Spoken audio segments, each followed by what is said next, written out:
Hello hi friends. Nabil journey చూసి వచ్చినాక నబిల్ చెప్తున్నాడు, నబిల్కే షాక్ అంట.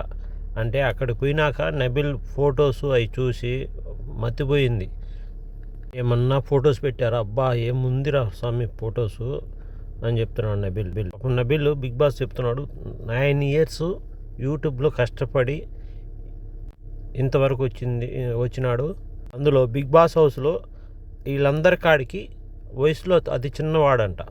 మీరు చాలా చిన్నవారు అయినా మీరు ప్రతి నామినేషన్లో ప్రేరణతో కొట్లాడుతూ ఉంటే మాకు చాలా క్యూట్గా ఉండింది. ఆయన నీట్గా సమాధానం చెప్తూ వచ్చినారు. లాస్ట్కి ప్రేరణనే నీకు బెస్ట్ ఫ్రెండ్ అయింది ఈ హౌస్లో. దాంతోపాటు అక్క తమ్ముడు అనే బంధం కూడా ఏర్పడింది నీకు. వాళ్ళందరూ సెలబ్రేట్ అయ్యి నువ్వు ఒక్కడివే యూట్యూబర్ అని ఫీల్ అవుతూ వచ్చినావు. మధ్యలో నీ ఫీలింగ్ బయట పెట్టినావు.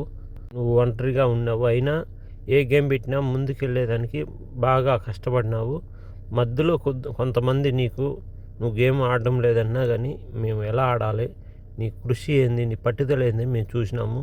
మంది ఆటగాళ్ళు పోటుగాళ్ళు ఉన్నా కానీ వాళ్ళని దాటుకెళ్ళి ఇంతవరకు వచ్చావు నువ్వు అని బిగ్ బాస్ చెప్తాంటే, నామినేషన్లో ఎటువంటి మనిషి వచ్చినా కానీ నువ్వు అరిసే అరుపులకు నీట్గా సమాధానం చెప్తావు.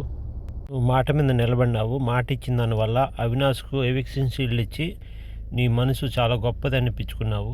అందరి హృదయాలను గెలుచుకున్నావు.